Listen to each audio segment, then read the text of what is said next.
Hey there, thank you so much for coming to hang out with me again. Today I want to show you how to make the Queen and Company gift card trunk shaker box. Super cool. It's a little box you can put gifts in and a gift card, and it's a shaker built in all together. The kit comes with 7 different dies. There's some cute little accessory parts that have stitching detail on them. And then it also comes with the actual foam shaker pieces. It comes with enough to make 6 shakers. There's the foam pieces, and then there's also the little acetate covers. If you're going to do a shaker box like I'm going to show you, you need to use 2 covers. I'm die cutting 1 each of the base pieces with white cardstock. I like to use 110-pound cardstock to make the box sturdier. I'm using my purple tape by Thermoweb to make sure that the paper doesn't shift during the die cutting process. I'll use the background die to cut the color I want to appear behind the shaker. In this case it's blue, making sure that that sharp side goes down towards the paper because it's a really thin die.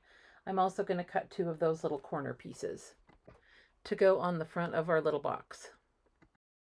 I'm using some brown textured paper made by Tonic Studios. It's called Soft Leather Jacket to cut the little accessory pieces and the front of the shaker piece and also the back of the little box. It's very cute. Looks a lot like a leather jacket.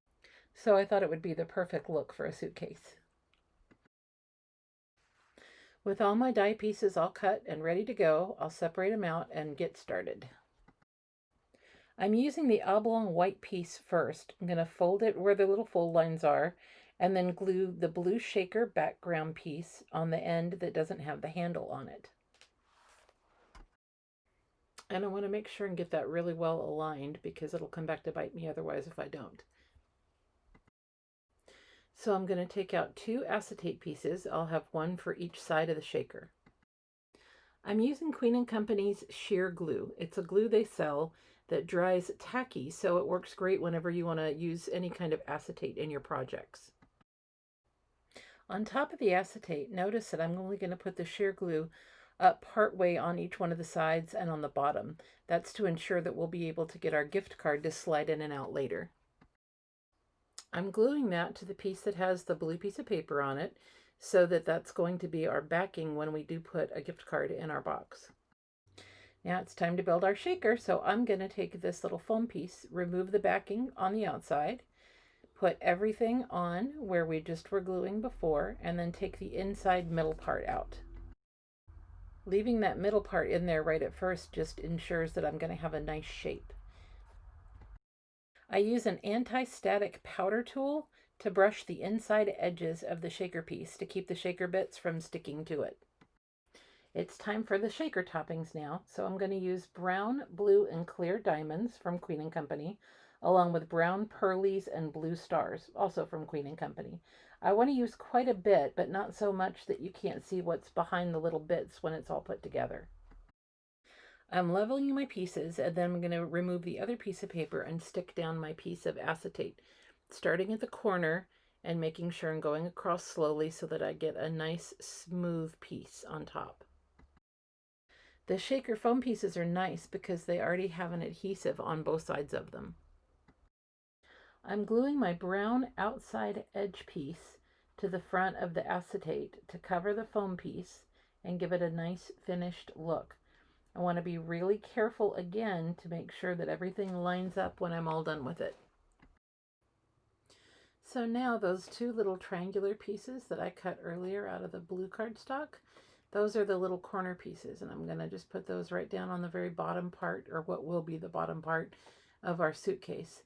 And then I have the little brown handle piece. I'm going to take that and put it on the handle just to make sure everything matches nicely. I'm gluing that brown panel piece onto the back by where that second handle is going to be. Once again, making sure everything's lined up. I'm folding all of the little score marks now. There's little scored areas in each of the dies that make your folding super, super easy. And then I'm securing the bottom of the box with a little bit of glue just to make sure everything's good and strong. I'm using a little of the art glitter glue to glue those tabs to the inside of each side of the box. I found it easiest to do one side, let it kind of get nice and tacky and stick together, and then turn it over and do the other side. I'm also using my Teflon bone folder to kind of get down in there and push everything together to make sure that it all sticks. You can also use some of the red line tape for this, but I like being able to move things around just enough to where I know everything's gonna look nice and flush when it's done. Once the sides are secure, our box is almost finished.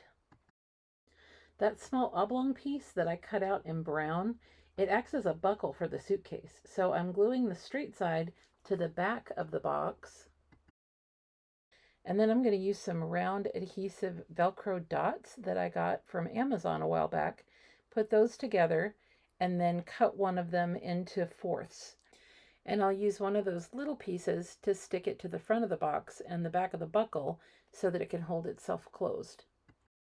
I'll make sure to leave the link to those little Velcro dots in the description below. Now the little buckle opens and closes.